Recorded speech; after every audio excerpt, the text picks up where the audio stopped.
It's perhaps inevitably over the last few weeks been centred, of course, on Iraq and Syria. But it is not just there that the fight goes on. Across large parts of Africa as well, international troops are still working to contain various groups of extremists. Today in Focus, we have an exclusive report following French troops involved in an operation across Chad, Mali, Niger, Burkina Faso and Mauritania. Operation Serval is packing up. In a month's time, everything will be gone, including the French forces who've been based here since January 2013.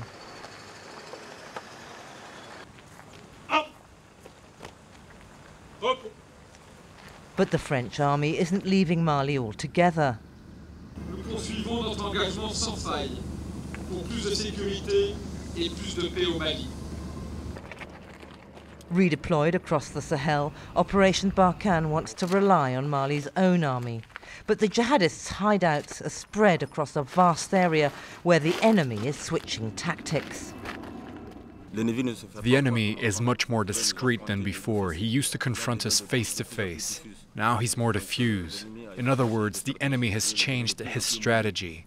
He has become much more mobile, small groups using 1 or 2 pickup trucks or motorbikes. This makes our mission even more difficult. 1,200 kilometers away, the mission has started. Gao in the extreme northeast of Mali.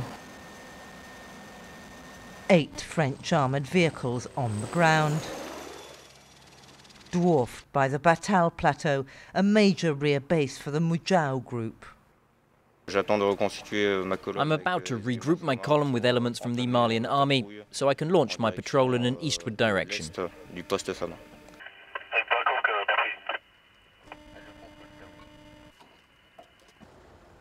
Accompanied by a Malian parasection, the patrol calls on a nomads camp. It's a confidence-building operation aimed at remote communities to gather information about jihadists in the area.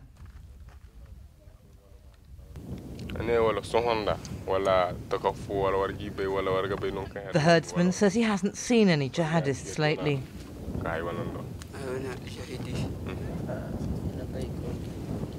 Yet the most recent rocket attacks were launched from this sector just a few weeks ago. We're in a zone that's really typical of a rocket launch site. It's close to the road, there's vegetation all around, and there's a small elevation allowing the rocket launcher to be easily set up. The presence of a permanent dissuasive force on the ground is key to preventing the jihadists' return.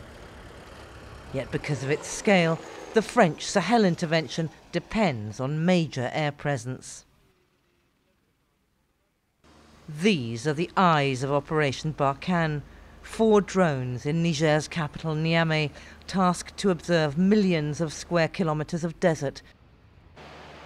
Among them, a Reaper, a new French purchase. It takes photographs and films. It can follow an activity over time to allow us to be certain of what we're seeing. It's capable of identifying and knowing who we're watching, what people are doing, and to determine if they're friend or foe. From Gao to Niamey, the French army is asserting its presence in 2 major zones for Al-Qaeda and affiliated groups, northern Mali and northern Niger. But the control tower is a further 1,800 kilometres to the southeast, in N'Djamena, Chad. These prefabs are the nerve centre of a colossal operation.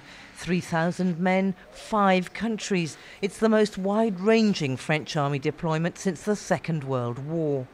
Barkhane is the name of the operation we're running with our partners from 5 Sahel countries to combat our joint enemy, the terrorist groups.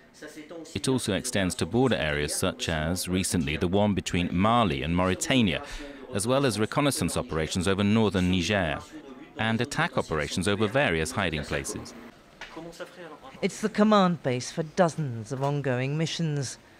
Operation Barkhane is also gearing up for the next stage in this war of attrition.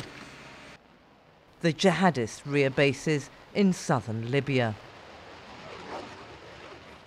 Yeah, absolutely fascinating report there for today's Focus. Here on France 24. Coming up, the latest condition of the French Formula One driver.